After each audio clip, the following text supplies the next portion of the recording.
The war did not always arrive with explosions. Sometimes, it began in silence. By the spring of 1944, Europe felt suspended between darkness and expectation. Cities disappeared behind blackout curtains each night. Roads that once carried farmers and schoolchildren now shook beneath the weight of military convoys.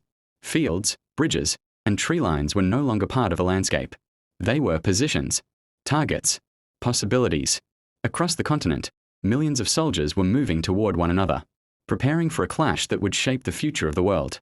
History remembers the noise of that moment. The artillery, the landings, the advance of armies across maps that would never look the same again. But for a brief time, the outcome of those battles depended on something far less visible. Not firepower, not numbers, but illusion. For generations, warfare had followed a brutal arithmetic. Victory belonged to the side with more weapons, more men, more machines. Strength was measured in steel and smoke. That belief had already dragged Europe into catastrophe once before. Now it threatened to do so again.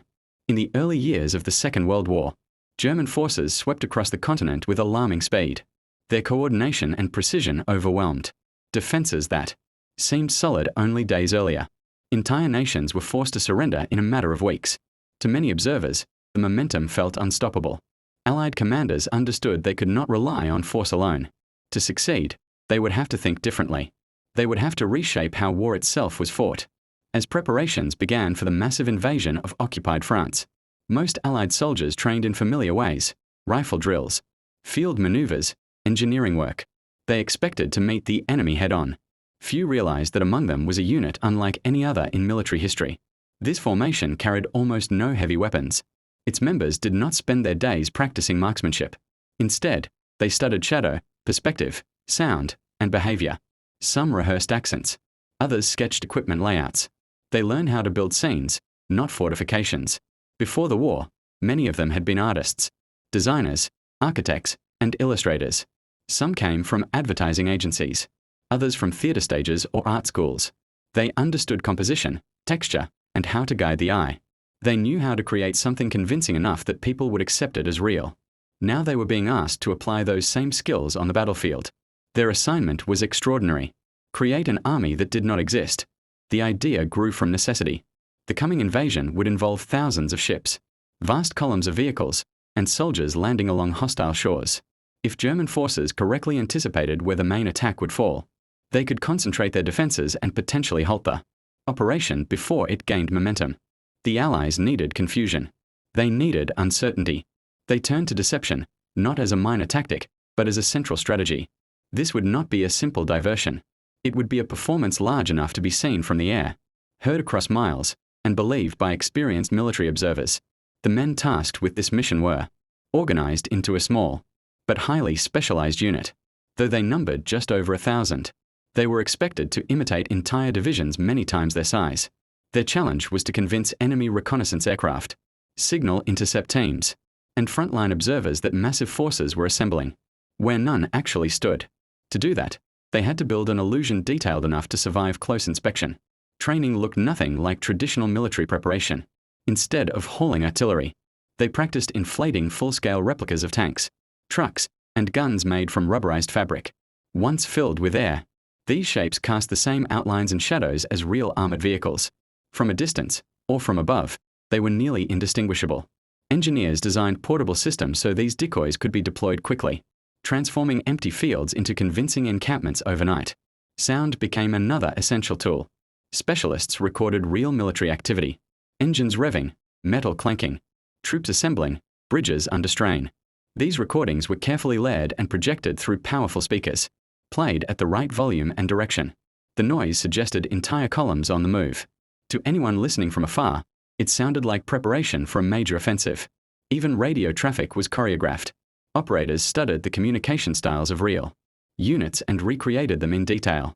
Messages were transmitted with deliberate timing and structure, so that enemy intelligence would detect patterns, matching known formations dot on paper. In sound, and in sight, the imaginary force appeared entirely real. But technology alone could not sustain the deception. It required human performance. Whenever these soldiers entered towns or interacted with civilians, they behaved exactly as the units they were impersonating would behave. They wore appropriate insignia. They spoke casually about movements that were never planned. They allowed rumors to spread naturally. Knowing such whispers often traveled farther than official announcements. They were, in a sense, actors placed inside a war. Their missions began soon after Allied forces gained a foothold in France. As the campaign pushed inland, uncertainty became a powerful weapon. German commanders struggled to predict where the next blow would land. Under cover of darkness, the deception unit moved into position. Inflatable artillery appeared against the skyline. Temporary headquarters materialized in previously empty fields. Long stretches of cable were laid to simulate complex communications networks. Vehicle tracks were carved into roads to suggest heavy traffic.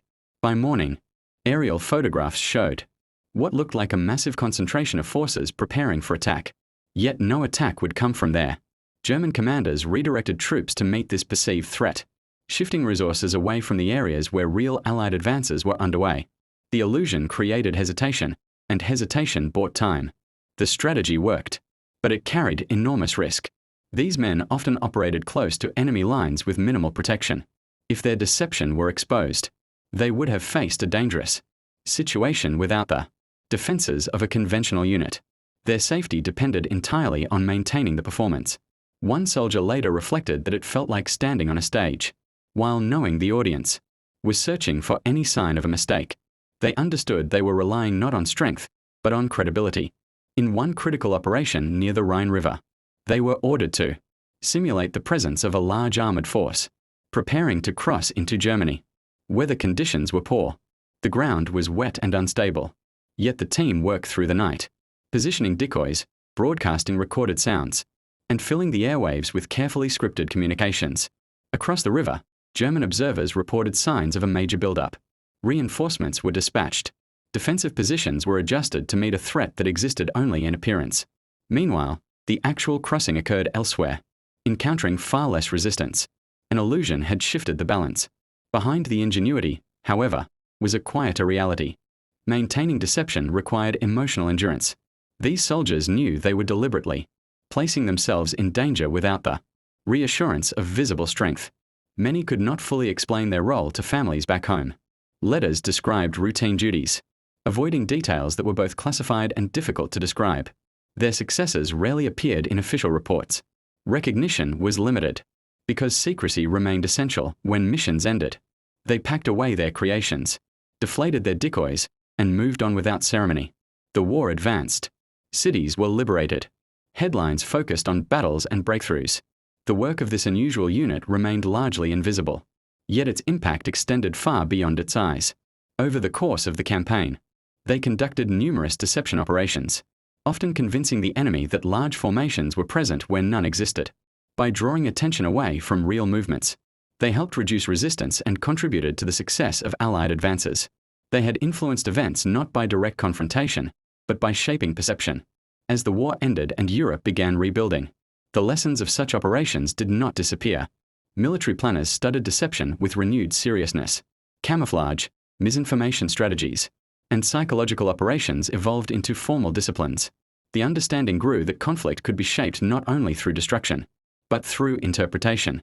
The idea was unsettling to some. If appearances could be manufactured so convincingly, how often might decisions depend on what people believed rather than what was true? Debates emerged about the ethics of such tactics. Some saw them as clever methods that reduced casualties by avoiding direct confrontation. Others worried they blurred the moral clarity that soldiers depended on. For the men who had served in this quiet, unconventional role, returning home felt strangely disorienting. They resumed careers in art, design, and education, carrying memories of nights spent, constructing elaborate illusions under the constant tension of war. Many rarely spoke about it. Their story remained hidden for decades, preserved in classified files and forgotten photographs. Only years later did historians begin to uncover the scale of what had been achieved. What seemed at first like an unusual footnote revealed itself as a remarkable example of creativity, applied under extreme circumstances. Today, we live in an age shaped by images, signals, and carefully constructed realities. Technology allows entire environments to be simulated. Information travels instantly, shaping decisions before facts can fully emerge. In some ways, those wartime experiments anticipated the modern world. They demonstrated that influence could be exercised through perception, as much as through force. Yet their legacy is not only strategic, it is deeply human. These were individuals trained to design buildings, paint murals, or stage performances. When history demanded something different, they adapted those same skills to help end a global conflict. Their work reminds us that creativity is not separate from struggle. It can appear in the most unexpected places, even amid uncertainty. War is often remembered through dramatic confrontations and decisive victories. But sometimes its direction is altered by quieter acts, careful planning, disciplined imagination, and the willingness to try something unorthodox. A fabric tank rising in the dawn light. A recording echoing across an empty valley. A message transmitted into the night, meant to be overheard. Small gestures that carried enormous weight. Looking back now, it is worth asking how many moments in history have turned on such unseen efforts. How often outcomes depended not just on strength, but on belief. Today, the fields where those illusions once stood are silent again. No tracks remain. No equipment. Nothing to suggest that entire phantom armies once occupied those spaces. And yet their influence endures, woven into the larger story of a war that reshaped the modern world. They left behind no statues, no grand memorials, only a lesson. That sometimes, the most powerful force in history is not what we build, but what we convince others to see.